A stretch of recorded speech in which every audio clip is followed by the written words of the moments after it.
Hi guys, it's me again, BE1 Vlogs. So, sa manat ngayon is yung pag-alaga naman ng mga sisiw. Ako kasi guys, no, yung pag-benta ko ng sisiw is 1 week old or more than 1 week old. Pag sumobra na kasi is para sa akin is nalilindi na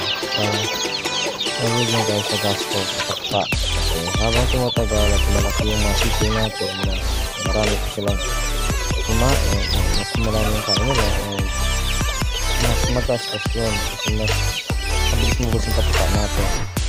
So because yung aking budget lang is for 1 week old mo only, pag hindi na nag-dispose within after 1 week or after 1 week, so automatic mag-deliver na ako doon.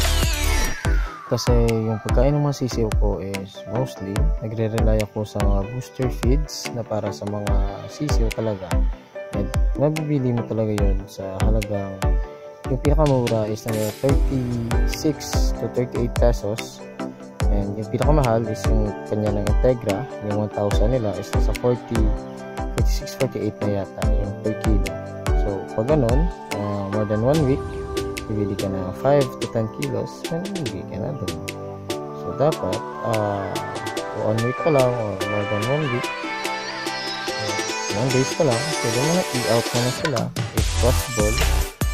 Napadala ng buyer para mabilisan yung pag-out, pag-release ng mga sisiw para maiwasan yung pagkalugi sa tagalang sisiw. Kaya yan kasi sa chance. Una, kasi based on my own experience, no, pag-alaga ko ng manok, yung sisiw palagi akong nalulugi doon, or dalang bagay lang, hindi ako malulugi sa patuka, nalulugi ako sa presyo. Kasi may mga buyer na sobrang barat and sobrang grabe talaga yung parang hinihingi lang na presyo. So ikaw, pag wala ka ng choice, ibenta mo rin. So yun ang hindi ko maiwasan noon.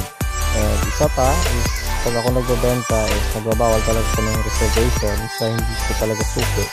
Kasi meron ilang beses na akong experience na nag-reserve and then hindi naman kinuha. Kaya ayun, ang ending, ako yung kawawa sa patuka.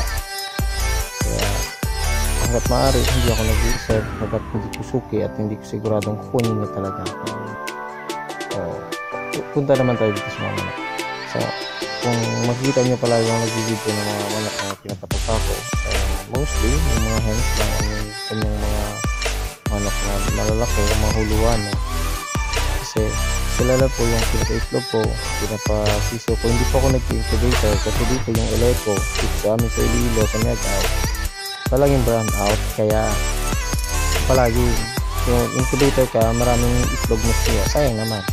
So ang ginagawa ko, sila lang pinapalimlim ko sa kanila, and then pagka-pisa, kinukuha ko na, at saka ilaw na lang yung ipapainit talaga sa kanila. And then hiniwalay ko yung parents, pinapaliguan ko, tinatali ko muna. After 2 to 3 days, pinapakawalan ko ulit. So after naman 1 week, magpapakasta naman yan at nag-itlog. Yan na yung cycle ng akin dito. At sa mga rooster ko dito na mga hulo, minsan kapag pag may nagyayaya, pinapalaban din natin, pero hindi ganun kadalas kasi